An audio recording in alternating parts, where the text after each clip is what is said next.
함께 찬양했던 가사의 3절을 보면 세상과 나는 간 곳 없고 구속한 주만 보이도다. 오늘은 이 보는 것에 대해서 생각을 해보려고 합니다. 우리 잘 알고 있는 창세기를 보면 말씀이 어떻게 시작합니까? 태초에 하나님이 천지를 창조하시니라. 이번에는 히브리어로 하겠습니다. 우리 못하죠? 창세기 1장을 보면 하나님의 참 아름다운 말씀이 기록되어 있습니다. 하나님 보시기에 좋았더라. 하나님의 창조는 그렇게 아름다웠고 완전한 표현을 하나님 보시기에 좋았더라 말씀합니다. 그러나 인간은 창세기 3장에서 보는 것 때문에, 내려주세요, 보는 것 때문에 탐욕을 품게 됩니다. 그러므로 죄가 들어오게 되고 눈이 밝아져서 서로 벌거 벗겨져 있는 자신들의 모습을 보면서 수치심에 사로잡힙니다. 창세기 1장의 시작은 하나님 보시기에 좋았더라 이죠. 그런데 죄가 들어옴으로 말미암아 보는 것으로 인하여서 부부 사이임에도 불구하고 최초의 두 사람임에도 불구하고 벗겨진 그 부분이 부끄럽게 되어지는, 보는 것으로 말미암는 이 부끄러움이 찾아옵니다. 그래서 오늘은 우리가 이 보는 것, 안목의 정욕에 대해서 함께 살펴보려고 합니다. 사랑의 사도 요한은 세상을 사랑하지 말라라고 명령합니다. 그 이유는 세상의 모든 가치들이 하나님을 대적하는 체제이기 때문에, 그렇기 때문에 세상을 사랑하지 말라고 말하면서 육신의 정욕, 안목의 정욕, 이생의 자랑은 아버지께로부터가 아닌 세상으로부터 온 것이다라는 것을 밝히면서 우리가 지난주에 육체의 정욕을 살펴보았습니다. 육체의 정욕은 무엇입니까? 하나님께 뿌리를 두지 않고 하나님께 기초를 두지 않고 자기 중심적인 그 욕구가 바로 무엇이냐면 육체의 정욕입니다. 오늘은 세상으로부터 온 세 가지 가운데 두 번째, 안목의 정욕, 보는 것에 대해서 함께 살펴보려고 합니다. 자, 안목의 정욕, 우리 16절을 다시 한번 함께 보십시다. 시작. 이는 세상에 있는 모든 것이 육신의 정욕과 안목의 정욕과 이생의 자랑이니 다 아버지께로부터 온 것이 아니요 세상으로부터 온 것이니라. 아멘. 자, 이 안목의 정욕, 안목은 말 그대로 눈입니다. 눈의 욕망이고 우리 눈을 즐겁게 해주는 것이라고 다른 번역들은 이렇게 번역을 하고 있습니다. 우리가 지난주에 살펴보았던 육신의 정욕에서도 살펴보았던 것처럼 사람의 눈이 보고 싶어하는 그 욕구 자체는 아무런 문제가 되어지지 않습니다. 설령 우리가 어떤 악한 모습을 보았다라고 하더라도 우리에게 비춰지는 그 모습 자체는 문제가 되어지지 않습니다. 우리가 상하이에서 오래 생활하시다 보면은 보이는 것이 세 가지로 압축되어지죠. 건물, 자동차, 사람. 상하이는 어찌 보면 요 세 가지인 것 같습니다.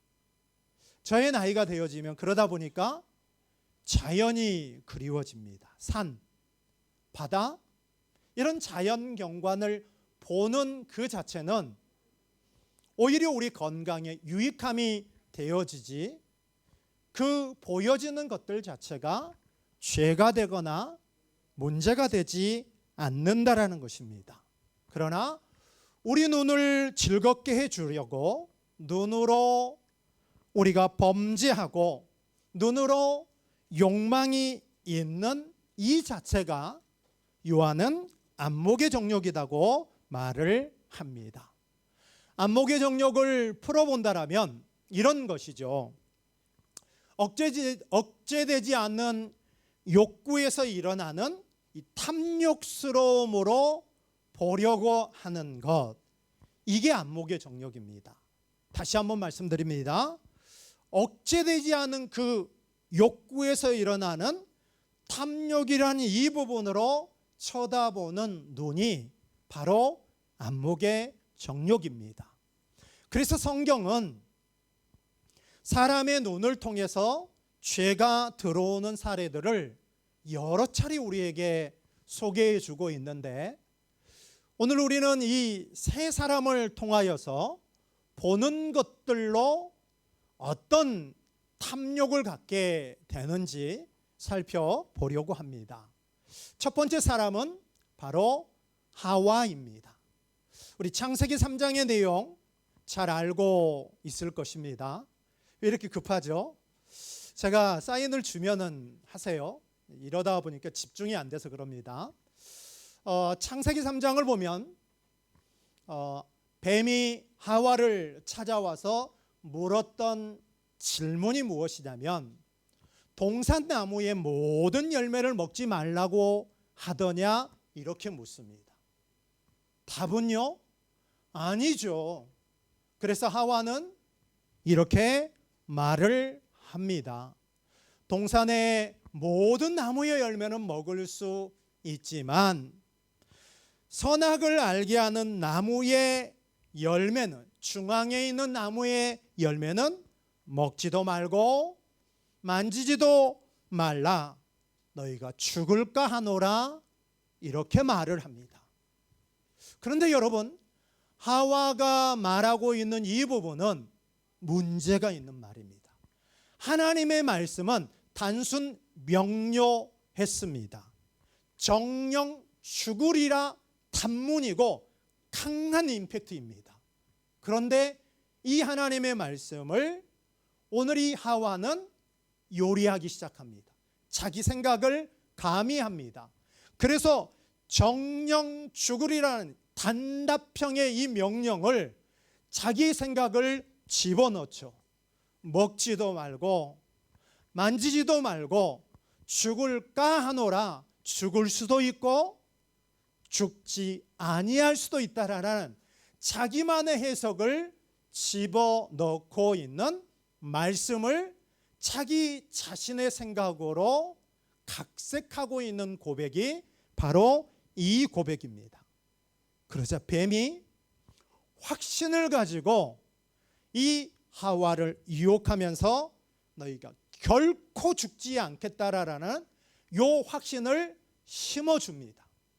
그러면서 했던 말이 무엇이냐면, 너희가 이 열매를 먹으면 눈이 밝아져서, 창세기 3장 말씀입니다. 너희 눈이 밝아져서 하나님과 같아질 것이라고 말함으로 말미암아 하와는 이 유혹에 넘어가 버리고 맙니다.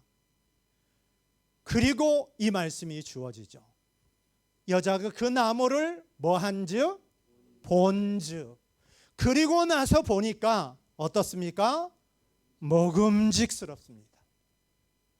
보암직스럽고 지혜롭게 할 만큼 탐스럽게 보여졌다라는 것입니다. 그런데 이 부분이, 오늘 본문이 우리에게 말해주고 있는 억제되지 않는 욕구에서 일어나는 탐욕으로 쳐다보았던 안목의 정욕이다라는 것입니다. 그래서 하와와 아담은 어떻게 됐습니까? 눈이 정말로 밝아졌어요. 하나님과 같이 된 것이 아니라 눈이 밝아져서 보았던 것은 무엇이냐면 남자와 여자의 몸의 구조가 달라 보입니다. 하나님이 창조했을 때는 멋있는 아담에게 턱시도를 입히지 않았습니다. 하와에게 드레스를 입히지 않고 발가 벗겨진 아담과 하와였는데 부끄럽지도 않고 좋았습니다. 사랑의 대상이었습니다. 내 뼈 중에 뼈고 살 중에 살이라고 고백했습니다. 그런데 하나님의 말씀에 불순종하고 선악을 알게 하는 나무의 열매를 먹고 눈이 밝아져서 보았더니 두 사람밖에 없는데 발가 벗겨짐이 너무 수치스러운 거예요.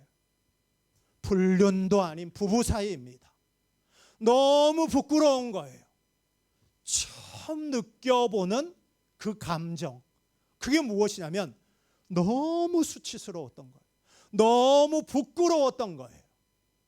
이 모든 것이 본 것으로 말미암아 인간들 가운데 들어옵니다.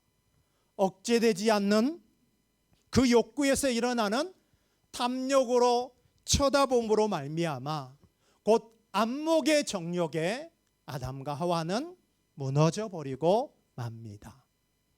두 번째 소개할 사람은 누구냐면 여호수아서에 등장하는 아간이란 사람입니다. 아간도 여리고성의 이 전투에서 승리하고 난 후에 그 전리품을 보고 탐내게 됩니다.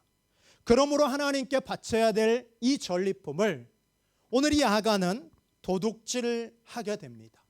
그러므로 두 번째 전투인 아이성에서 이스라엘은 완전히 패해버리고 맙니다. 가나안 땅은 애굽에서 노예였던 이 이스라엘 백성들 가운데 선물로 값없이 은혜로 주어졌습니다. 그렇기 때문에 하나님께서는 그 가나안 땅의 모든 것을 다 주었지만 첫 번째 전리품만큼은 온전히 구별하여 바치라라고 명령하셨습니다. 그 단어가 헤렘이라는 단어입니다. 온전히 바친다. 이 단어가 히브리어로 헤렘입니다. 헤렘의 뜻은 무엇이냐면 완전히 하나님께 드려져서 인간이 사용할 수 없는 것. 그런데 그것에 아간이 손을 대버리고 맙니다. 그래서 여호수아 7장은 이 부분을 우리에게 명확하게 보여주는데, 자, 우리 한번 성경을 펼쳐서 찾아보실까요? 여호수아 7장 1절을 한번 보십시다. 지금부터 반복되어지는 이 부분이 얼마나 하나님께서 이 부분을 온전히 바치라고 했는지를 여호수아는 7번이나 반복합니다. 자, 7장 1절을 한번 볼까요? 온전히 바친 물건이 앞부분과 뒷부분에도 등장합니다. 우리 찾으신 분을 한번 표시 한번 해볼까요? 자, 이번에는 11절로 한번 가보십시다. 11절에도 보면 세 번째 줄에 온전히 바친 물건이라고 표현하고 있고요. 이번에는 12절로 한번 가보십시다. 12절 중반에 자, 온전히 바쳐진 것이 되어졌다 말씀하고 있습니다. 그리고 두 번씩이나 온전히 바친 물건이라고 말하고 있네요. 13절로 가보십시다.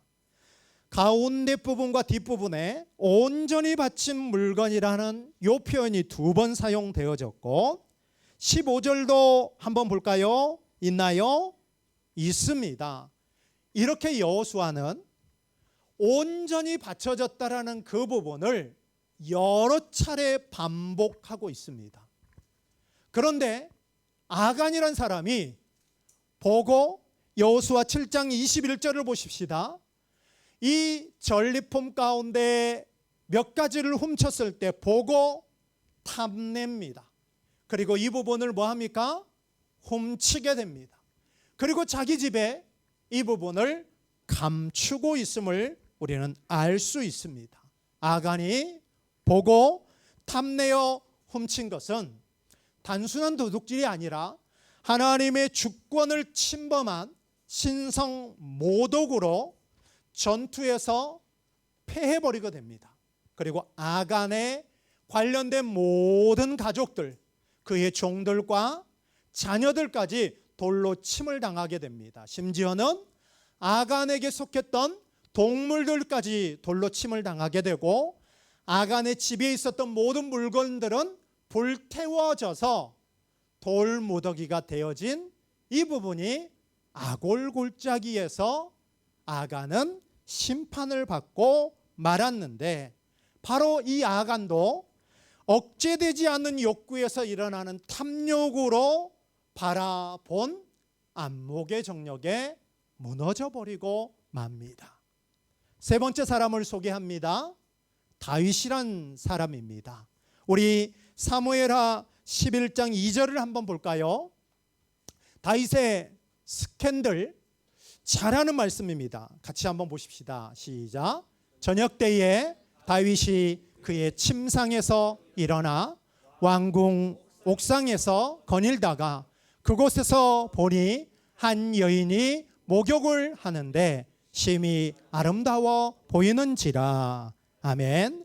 여러분, 이 말씀을 잘 보십시오. 성경은 독자인 우리에게 다윗이 목욕하는 여인을 봤다, 이렇게 우리에게 소개하지 않습니다. 성경이 우리에게 소개하고 있는 다윗이 보았던 부분은 바로 무엇이냐면, 목욕하는 여인을 어떻게 보았다고요? 심히 아름답게 보았다라고 우리에게 소개해주고 있는 부분들을 잘 볼 필요가 있다라는 것입니다. 다윗에게도 억제되지 않는 욕구에서 일어나는 그 탐욕으로 목욕하는 여인을 보았더니 심히 아름다워 보였다라고 말하고 있습니다. 사랑하는 여러분, 이런 유혹은 다윗에게만 있었던 것이 아니다라는 것을 우리는 알아야 합니다. 2030의 혈기왕성한 우리들, 더군다나 상하이에서 유학생활하고 있고 직장생활하고 있는 우리들이 혼자 노출되어 있을 때가 참 많습니다. 그러할 때 우리 가운데 찾아오는 것이 바로 무엇이냐면 음란물이죠. 음란물만 있는 것이 아니라 본 것은 꼭 사고야 말겠다라는 과도한 쇼핑일 수도 있습니다.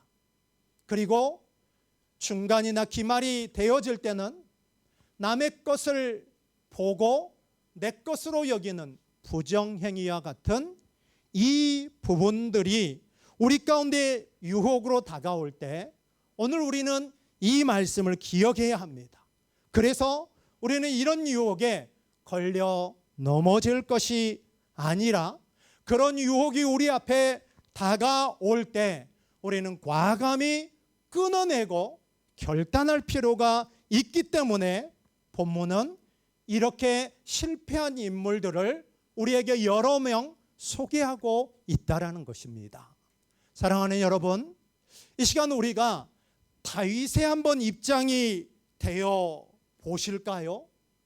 다윗이 이 상황을 보았을 때 이 부분의 모습으로 우리가 똑같이 되어진다라면 우리는 지금 다윗의 모습이 아니라 많은 시간이 흘러서 운동장 안에 있는 그 다윗을 멀리서 바라보니까 다윗의 모습이 어리석어 보이고 왜 그랬을까 하는 마음이 우리 가운데 생길 수 있지만, 그러나 우리도 다윗과 같은 위치, 왕의 위치 혼자 있어졌다라면 우리도 다윗처럼 그렇게 했을 것이다라는 것을 우리는 기억해야 된다라는 것입니다. 그런데 여러분, 이 다윗이 얼마나 어리석은 행동을 하고 있는지 이제는 운동장 안에 있는 다윗을 우리가 관중석에서 지켜보는 부분으로 상식적인 객관적인 부분으로 본다고 하더라도 다윗은 너무나도 어리석을 수밖에 없습니다. 하나하나 살펴볼까요? 우리가 살펴보는 다윗의 모습을 보겠습니다. 왜? 오늘 사인이 너무 안 맞네. 자, 시간을 한번 보십시오. 다윗이 목욕하는 여인이 심히 아름다웠다는 시간은 언제예요? 저녁 때입니다. 저녁 때라면 선명하게 보여지지가 않아요. 그런데 마음속에 이미 이 정제되어지지 않는 욕구라는 탐욕으로 바라보니까 그 저녁 시간에도 선명하게 보이는 거예요. 고대로부터 현대에 이르기까지 왕들과 국가의 원수가 사는 민가는 거리가 있습니다. 그러면 저녁이고 거리가 있기 때문에 잘 안 보여요. 근데 그 잘 안 보이는 상황을 뭐 합니까? 탐욕이란 요 줌으로 당겨서 보니까 이 부분이 심히 아름다워 보이는 겁니다. 사무엘하 11장에 가보면 다윗이 이 부분에 유혹을 받고 사람을 보냅니다. 사람을 보냈더니 이 목욕하는 여인의 정체성이 드러나게 됩니다. 이 사람은 누구냐면 우리아의 부인이다라는 정보를 알려주죠. 그러면 이 여인은 결혼한 유부녀이죠. 그리고 우리아는 누구입니까? 우리가 아는 것처럼 다윗이 이 스캔들 때문에 간접적으로 전쟁터에서 죽였던 사람이 간음만 행했던 것이 아니라 살인까지 해서 죽였던 장본인이 누구냐면 우리아, 자기 측근이에요. 그런데 사무엘하 여러분 11장을 보면 이 밧세바는 누구냐면 엘리암의 딸이라고 말을 합니다. 엘리암은 누구냐면 아히도벨의 아들입니다. 그러면 아히도벨의 손녀가 누구냐면 밧세바예요. 다윗의 모든 전략과 다윗의 모든 모략은 누구로부터 나오냐면은 이 싱크탱크로 여겨지는 아히도벨로부터 나오는 것입니다. 그렇다면 다윗은 지금 누구를 범하고 있습니까?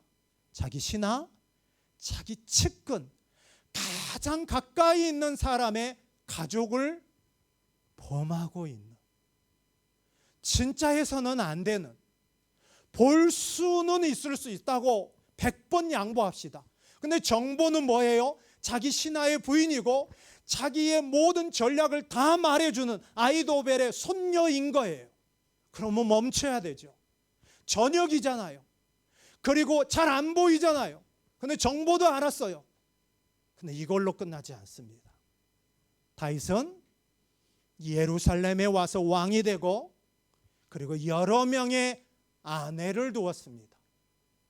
다윗은 결혼하지 않았던 청년이 아니라 가정을 두고 있는 그런 사람이었는데 결혼 밖에서 성행위가 이루어지고 있는 범죄를 행합니다. 이 9절 말씀의 앞절을 보면 지금 상황은 태평성대의 시대가 아닌 전시 상황이라는 특수한 상황에서 지금 자다가 일어나서 이 죄에 지금 우리가 다윗을 난도질하면서 하나하나 살펴보고 있는 이 모든 행동들이 어떻게 보여집니까? 어리석어 보여져요. 그런데 그 당시 상황은요, 탐욕으로 정제되어지지 아니하는 그 부분이 자신 안에서 욕구가 나오게 됨으로 말미암아 간음을 행하게 되어지는데 그 시작이 바로 무엇으로부터 시작이 되어지냐면 보는 것으로부터 시작됩니다. 오늘 이 다윗이란 사람이 밧세바를 범하고 있는 이 부분은 마태복음 말씀으로 연결해 보면 더 충격적인 부분이 되어집니다. 마태복음 5장 28절입니다. 시작. 나는 너희에게 이르노니 음욕을 품고 여자를 보는 자마다 마음에 이미 간음하였느니라. 아멘. 여러분, 여기 나오는 음욕이란 단어와 지금 요한이 말하고 있는 안목의 정욕이라는 요 단어가 똑같은 단어입니다. 산상수훈의 이 윤리가 참 어렵고 힘겨운 것은 무엇이냐면 우리 인간이 다 지킬 수 없는 부분이다라는 것을 우리가 무엇을 통해서 알 수 있냐면 산상수훈의 말씀은 우리 인간이 마음에 갖고 있는 동기까지도 죄의 범위로 여긴다라는 것입니다. 그런데 다윗은 그냥 보고 심히 아름다웠다가 아니라 음욕, 요한 일서가 말하고 있는 정욕이라는 이 부분을 보고 품고 보았더니 이미 간음할 수밖에 없는 안목의 정욕이다라는 것이 이렇게 무섭다라는 것을 우리는 알아야 한다라는 것입니다. 하나님의 마음에 합당한 다윗도 넘어졌는데 누군들 이 상황에 우리가 이르게 된다라면 그 상황에서 자유로울 사람이 누가 있겠습니까? 우리가 지금 다윗의 이 행적들을 말씀을 통하여서 운동장 밖에서 다 같이 보고 있기 때문에 다윗 저런 쯧쯧쯧 이렇게 생각할 수 있겠지만 다윗 혼자 있을 때, 우리 혼자 있을 때 안목의 정욕으로 봤기 때문에 그 상황은 심히 아름다워 보일 수밖에 없었다라는 것입니다. 사랑하는 여러분, 다윗의 모습을 보면서 혹시 우리 안에 이런 자신감이 있을 수 있습니다. 나는 어떤 상황이 되더라도 유혹에 빠지지 아니할 수 있다라는 그 자신감이 있다라면 여러분, 그 자신감 우리 내려놓아야 합니다. 믿음의 조상 아브라함을 한번 보십시다. 기근 때문에 약속의 땅을 떠나서 애굽에 내려갔습니다. 그래서 거짓말을 하게 되죠. 자기 아내를 루이라고 속입니다. 아브라함은 자기 자신도 못 지켰고 자기 아내도 못 지켰습니다. 그러자 하나님께서, 언약에 신실하신 하나님께서 아브라함을 통해서 민족을 이루겠다고 했는데 이 아내를 지금 누구에게 갖다 바치고 있습니까? 바로에게 주는 꼴이 돼버린 거예요. 그러니까 하나님께서 이 언약이 훼손되어지지 않도록 하나님이 뭐 하시죠? 개입합니다. 저는 이 땅 중국 상하이에서 살면서 내가 내 자신, 내 자녀, 우리 교회 지킬 수 없다라는 것을 뼈저리게 느낍니다. 누가 지켜주십니까?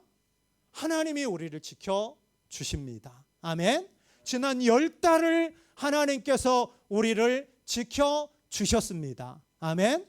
그렇기 때문에 우리가 하나님을 의지하지 않고 살아간다라는 것은 그건 뭐예요? 교만이고 하나님을 알지 못하는 지식 없는 망함이다라는 것입니다.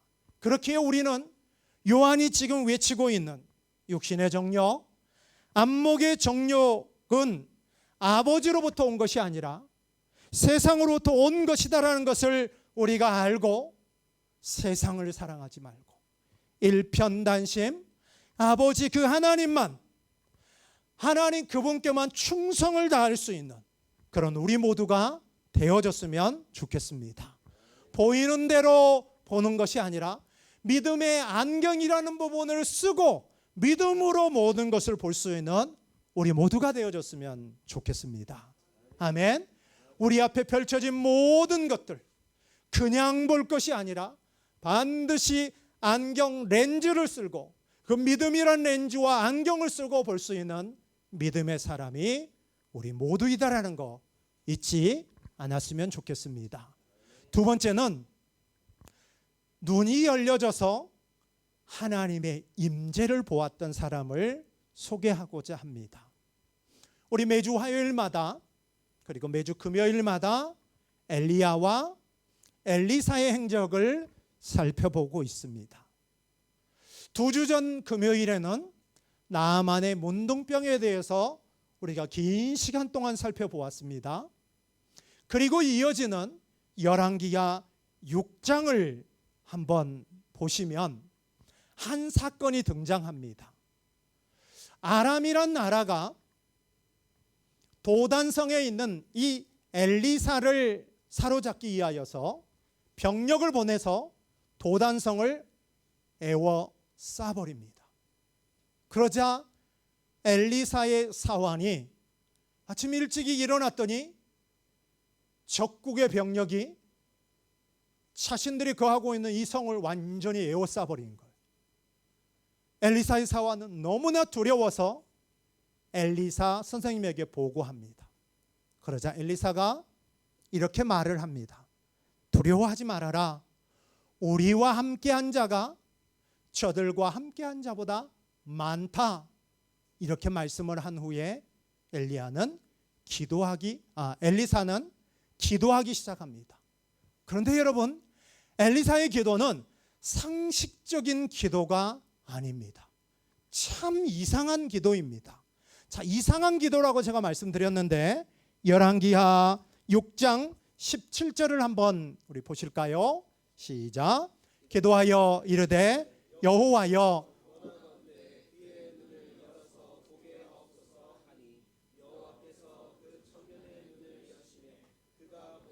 불말과 불병거가 산에 가득하여 엘리사를 둘렀더라. 아멘.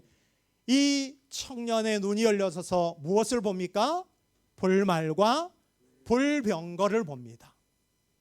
우리는 이런 말씀을 대할 때 우리의 시선이 아까 찬양했던 시선이 어디로 가냐면 불말과 불병거로 갑니다.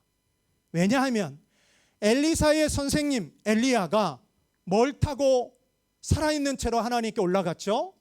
불말과 불병거를 타고 살아있는 채로 하나님께 승천했기 때문에 우리의 시선은 기적으로 여겨지는 불말과 불병거에 갈 수밖에 없습니다. 그런데 여러분, 엘리사가 기도하고 있는 이 부분을 한번 잘 보십시오. 지금 아람 군대가 쳐들어와서 자신들이 살고 있는 성을 완전히 포위해서 에워쌌습니다. 앞에 장 5장에서 나만의 나병을 고쳐줬는데 배은망각하게 그 다음 장에서 엘리사 개인 한 사람 사로잡기 위하여서 쳐들어와서 완전히 포위하여서 에워쌌다라는 것입니다. 그러면 엘리사가 가장 먼저 기도해야 될 부분이 바로 무엇일까요? 적들입니까? 내 사람입니까? 적들이 떠나거나 적들이 사라지는 이 부분을 놓고 기도해야 되는데 엘리사는 자기 종, 자기를 돕고 있는 사람이 눈이 열려지기를 기도합니다. 그래서 그 사람의 눈이 열려져서 뭘 봅니까? 불말과 불병거를 봅니다. 이 말은 하나님이 임재하고 있고 함께하고 있는 요 사실을 보았다라는 것입니다. 그렇습니다. 오늘 우리에게 주는 교훈은 바로 무엇입니까? 예수 믿는 사람은 보이는 것만 보는 자들이 아니다라는 것입니다. 믿음의 안경을 쓰고 그래서 우리의 영적인 눈이 열려져서 하늘이 보여지고 영원을 바라보는 그 은혜가 있어야 오늘을 이겨낼 수 있고 힘겨움이라는 이 부분을 넉넉히 승리할 수 있다라는 것입니다. 할렐루야. 바울이 말하고 있는 고린도후서 4장 18절은 이렇게 말씀합니다. 우리가 주목하는 것은 보이는 것이 아니다. 보이지 않는 것이다. 보이는 것은 잠깐이지만 보이지 않는 것은 뭐라고요? 영원이다라고 말씀하고 있습니다. 지난주 2부 예배를 마치고 한 지체가 저에게 이렇게 말을 했습니다. 목사님, 시간이 너무 빨리 가는 것 같아요. 맞습니다. 오늘이 11월하고 벌써 2일이 되는 날입니다. 살같이 빠른 이 세월을 바라보면서 우리는 보이는 것들에 일희일비하면서 사는 것이 아니라 지난 10달의 삶 가운데 하나님이 함께 하셨던 그 부분을 우리는 보아야 한다라는 것입니다. 그러면 우리가 해야 될 부분이 무엇이죠? 11월, 12월 동안 우리가 살아왔던 그 삶들을 뒤돌아보는 거예요. 그러면 하나님의 일하심의 흔적들이 있어서 하나님이 함께 하셨다는 것을 알고 우리에게 남겨진 2달 동안 우리는 감사하면서 그 하나님 앞에 내년 한 달도 맡길 수 있는 것입니다. 할렐루야. 하나님이 함께 하시고 있다는 것을 우리는 어떻게 알 수 있습니까? 또 말씀드립니다. 말씀인 성경과 성령을 통하지 않고는 하나님이 함께 하시는 것을 우리는 알 수 없습니다. 우리 시대 세상 임금의 강력한 도전은 무엇이냐면 우리의 손에 미디어라는 이 문명의 이기를 우리 손에 쥐어주는데 성공을 했습니다. 그래서 우리 손에서 성경을 밀어내버리고 남녀노소 할 것 없이 우리 손에 미디어가 들려져서 희한하게 이것들에게 사로잡힌 그 매력에 빠져 있도록 하게 하는 이 전략에 성공을 했습니다. 저는 이 부분을 한 저자의 책을 소개하면서 말씀을 드리고자 합니다. 제가 웬만해서는 신앙서적 외에는 나태주 시인의 시집 정도는 봅니다. 그러나 일반 서적은 보지 않는데 몇 해 전인지 모르겠지만 인천공항 서점에서 책을 한 권 샀는데 그 책이 무엇이냐면 세계사를 움직이는 5가지입니다. 이 책의 저자는 일본 메이지 대학 교수인 사이토 타카시가 세계사를 움직이는 그 키워드를 5개로 책을 썼는데 그 첫 번째가 무엇이냐면 욕망입니다. 근데 이 저자가 훌륭한 것은 욕망이란 이 부분을 커피의 예를 들어서 설명을 합니다. 그러면서 이 저자는 이렇게 말을 합니다. 커피라는 검은 액체가 근대 사회의 각성제 역할을 했고 커피 매장은 돈과 정보와 사람들이 모이는 욕망의 공간이 되게 했다. 그리고 이 커피가 상품화되고 글로벌화되는 과정에서 식민지 착취 구조와 얽히면서 세계 경제와 제국주의라는 이 욕망을 이끌었다라고 그는 말합니다. 그런데 저는 이 저자가 말하는 것 가운데 한 가지를 덧붙인다라면 세계사를 움직이는 6가지를 말한다라면 저는 미디어라고 말을 하고 싶습니다. 미디어는 우리 그리스도인들에게 현대판 바벨탑입니다.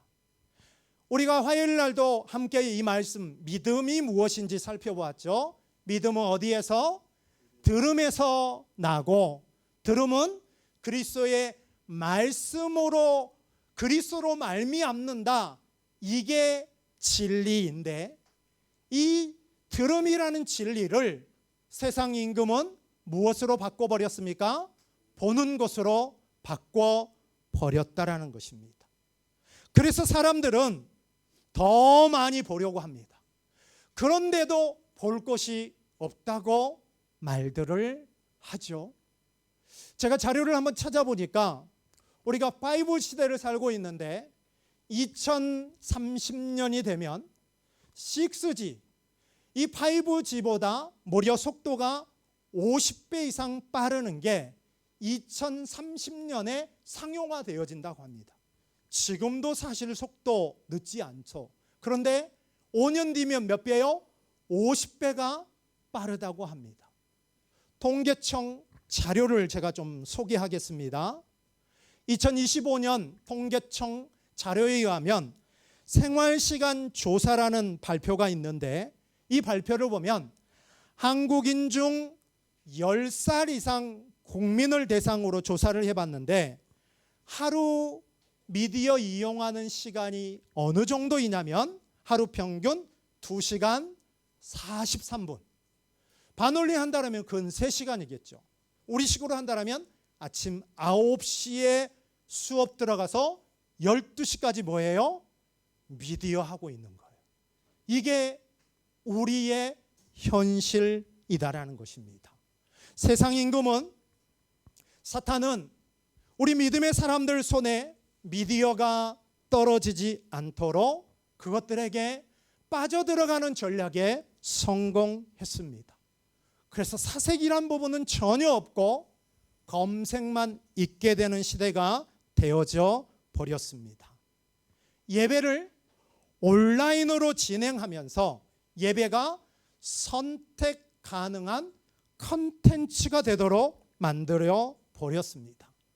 지금 우리가 살펴보고 있는 보는 것, 성경을 보는 부분들은 뒤로 하고 스마트폰을 끼고 사는, 미디어와 한 몸이 되어졌고 미디어와 연합된 몸이 되도록 만들어 버렸다는 것입니다. 사랑하는 여러분, 한 해의 끝자락에 우리는 서 있습니다. 이 시간이 되어지면 특별히 교회 안에 있는 많은 지체들이 후회하고 또 후회하는 것이 무엇이냐면, 성경을 더 많이 봤더라면, 성경을 1독 이상이라도 했더라면 이런 후회들을 참 많이 하는 것을 볼 수 있습니다.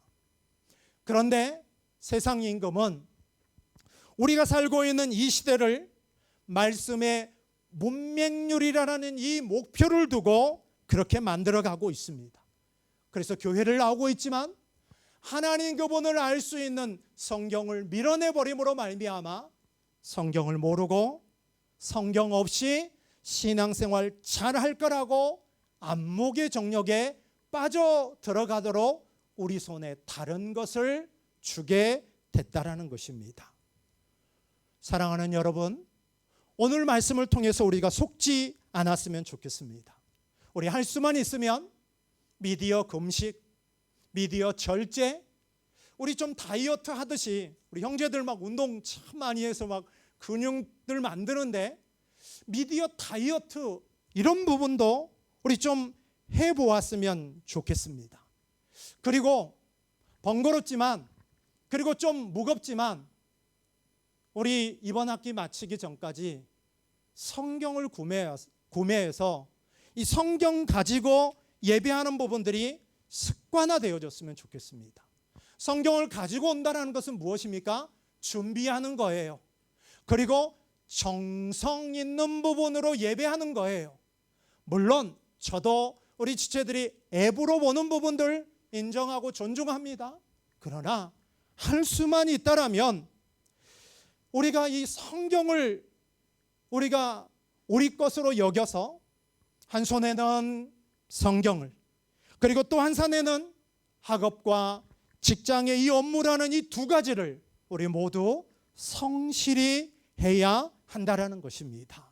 바라기는 엘리사의 그 사환의 눈이 열려져서 하나님의 함께 하심을 보았던 것처럼 성경 말씀과 성령을 통하여서 하나님의 함께 하심을 볼 수 있는 그런 우리가 되어졌으면 좋겠습니다. 보이지 않는 영원한 세계, 제발 신비적인 체험으로 보려고 하지 말고 무엇으로 볼 수 있습니까? 말씀과 성령을 통해서만 볼 수 있습니다. 그래야만 땅에 살지만 어디를 볼 수 있어요? 하늘을 볼 수 있고 영원을 볼 수 있는 그 시선을 소유할 수 있는 그런 우리 모두가 되어졌으면 좋겠습니다. 세 번째는, 그러면 예수님은 어떻게 보셨을지 한번 생각을 해보고자 합니다. 지난 여름 수련회 때 한국의 한 목사님이 몸에 암이 2개 있으셨는데 그럼에도 불구하고 사역을 하시면서 요 말씀을 했던 부분들이 생각이 납니다. 예수님은 사람들을 바라볼 때 불쌍히 여기는 그 시선으로 사람들을 바라보았다라는 것입니다. 자, 지금부터 성경 몇 구절을 한번 보십시다. 우리 주 예수 그리스도가 어떻게 사람들을 바라보는지 마태복음 9장 36절을 한번 보십시오. 이 말씀을 보면 앞부분은 예수님이 천국 복음을 전파하고 모든 병을 고치신 후에 무리들을 보시고 어떻게 여기십니까? 불쌍히 여깁니다. 그들이 왜 불쌍해 보이죠? 목자 없는 양처럼 고생하고 기진하였기 때문에 그 무리들을 불쌍히 여겼던 것입니다. 어제 제가 호주에 있는 한 집사님을 통하여서 연락을 받았어요. 우리 교회 전에 다녔던 한 형제가 결혼을 해서 그 호주에 우리 집사님이 살고 있는 지역에 왔는데 지난 6월 달부터 와서 이민으로 여기 와서 살고 있다고 하면서 목장 모임을 탐방하러 왔는데 하다가 상해 우리 교회 하면서 이 두 사람의 만남이 진행되면서 한참 그 화제가 이제 상해 우리 교회가 되어졌겠죠. 얘기하면서 저에게 이런 얘기를 하더라고요. 목사님, 호주로 오면 저희 두 부부가 잘 섬기겠습니다. 이러더라고요. 22년 제가 중국에 있었어요. 자, 이제는 여러분, 다음은 어디라고요? 호주. 그런데요, 1도 마음에 동요함이 없습니다. 목자 없는 양처럼 여겨져서 제가 지난 20년을 한눈 팔지 않았습니다. 누가 올 수 있었으면 제가 10년 하고 떠났겠죠. 40대 하고 떠났겠죠. 목자 없는 양처럼 여겨지기 때문에 제가 코로나 때 결단했었어요. 한 명이라도 남더라도 떠나지 않겠습니다. 저에게 이 불쌍히 여긴 마음을 주셔서 지금까지 올 수 있었던 것 같습니다. 이어지는 마태복음 14장 14절을 볼까요? 우리가 잘 알고 있는 오병이어 기적으로 5천 명을 먹입니다. 예수님이 큰 무리를 보시고 어떻게 합니까? 불쌍히 여기셨는데 병자를 고쳐주시고 그 다음으로 이어지는 부분이 무엇이냐면 오병이어입니다. 오병이어를 통하여서 굶주린 자들을 어떻게 합니까? 불쌍히 여기시고 먹을 것을 줍니다. 마태복음 15장 32절을 보십시다. 칠병이어를 통하여서 4천 명을 먹인 사건입니다. 이 사건도 보십시오. 큰 무리들을 보시고 어떻게 합니까? 불쌍히 여기십니다. 또 한번 볼까요? 마태복음 20장 34절입니다. 맹인 두 사람을 불쌍히 여기면서 그들의 눈을 만져 보게 합니다. 그러면 정리해 보십시다. 목자 없는 양처럼 보여지니까 그들을 불쌍히 여기면서 천국 복음과 병을 고쳤어요. 오병이어로 굶주려 있는 자들을 불쌍히 여기며 먹였고, 칠병이어로 굶주려 있는 자들을 불쌍히 여기면서 먹였고, 앞 못 보는 소경이 구걸하고 살고 있는 그 삶을 불쌍히 여겨서 그들의 눈을 열어서 고쳐 주셨다라는 것입니다. 이것이 영혼을 대하는 우리 주님의 시선이었다라는 것입니다. 사랑하는 여러분, 2025년 11월하고 둘째 날이 돼서 여러분들에게 지금 용서를 좀 구합니다.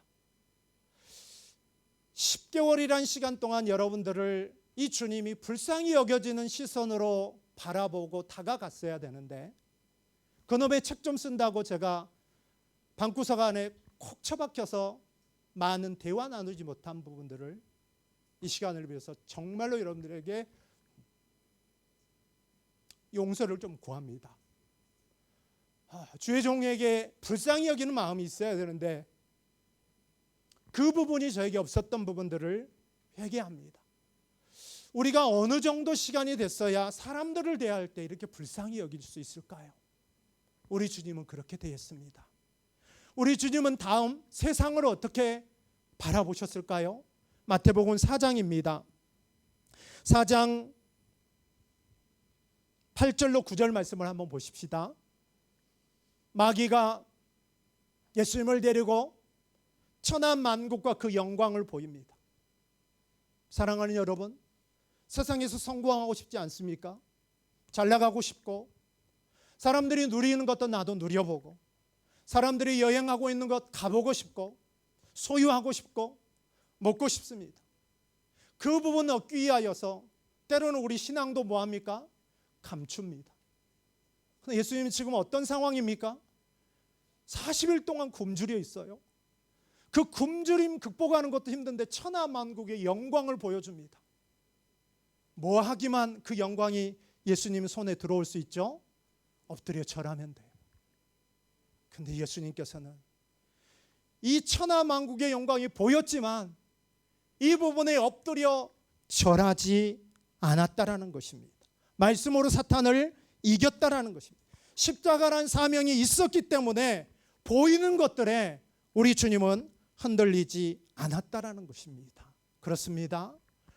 우리의 눈이 세상의 헛된 영광으로 향하고 있는 이 눈을 하나님의 영광으로 바꿀 수 있는 분이 누구냐면 목사인 제가 아니라 예수님만이, 헛된 영광을 구하는 이 눈이, 우리의 눈이 하나님의 영광으로 향할 수 있다라는 것입니다. 그분이 누구라고요? 예수 그리스도이다라는 것입니다. 우리 주님이 세상을 바라볼 때, 그 영혼들을 바라볼 때 어떻게 바라보았다고요? 불쌍히 바라보았습니다. 우리 이 땅에 살아가면서 어떻습니까? 중국인 분들과 만날 때 때로는 다투기도 합니다. 오늘 이 말씀 생각하면서 그 사람들 안에 예수가 없고 그 사람들 안에 하나님을 모르니까 그러는구나 다 알면서도 우리가 손해보는 거예요. 그리고 좀 불쌍히 여기는 거예요. 그리고 손해보는 거예요. 눈은 눈이, 이는 이가 아니라 그 사람을 좀 불쌍히 여기는 거예요. 그렇게 할 수도 있어요. 근데 예수님은 그렇게 하지 않았기 때문에 불쌍함으로 좀 바라보면은 욱 올라오는 거 참을 수 있습니다. 우리가 언제쯤 주님 닮을 수 있을까요? 사람을 이렇게 대했고 우리 주님은 세상을 어떻게 대했습니까? 그 세상의 영광이 눈에 선하지만 우리 주님은 말씀과 십자가 사명이 있었기 때문에 이 부분으로 이겨내고 세상 영광이 아닌 하나님의 영광을 보는 그 눈이 오늘 저와 여러분 가운데 있게 되어지는 이 은혜가 우리 모두에게 있었으면 좋겠습니다.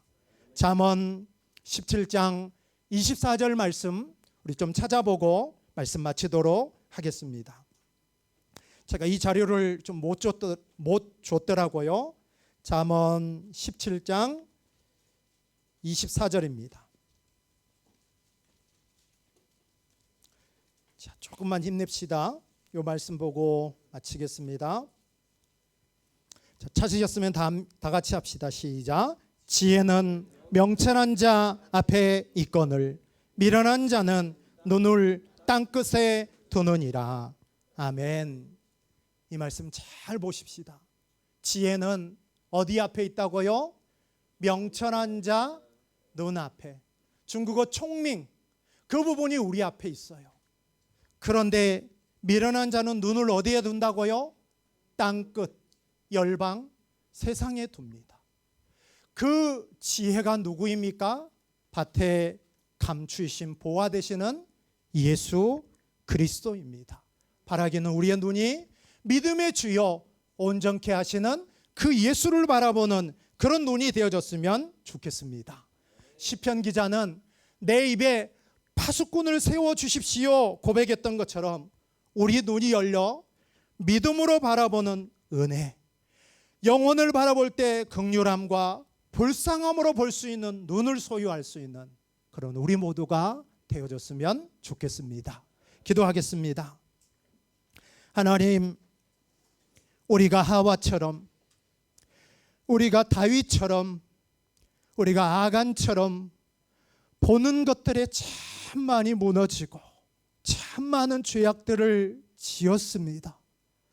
나는 이렇게 산다고 하더라도 세상은 나보다 더 악해, 이 논리로 합리화하면서 보아서는 안 될 것들, 봐서는 안 될 것들, 우리 안에 탐욕으로 차오르는 그 욕구에서 일어나는 탐욕의 눈으로 바라봤던 그 눈들이 이제는 믿음이라는 안경을 가지고 믿음의 눈으로 바라볼 수 있는 그래서 지난 10개월이 하나님이 일하셨던 하나님의 영광의 흔적이다라는 것을 깨달아 알 수 있는 그런 우리들 되게 하여 주옵소서.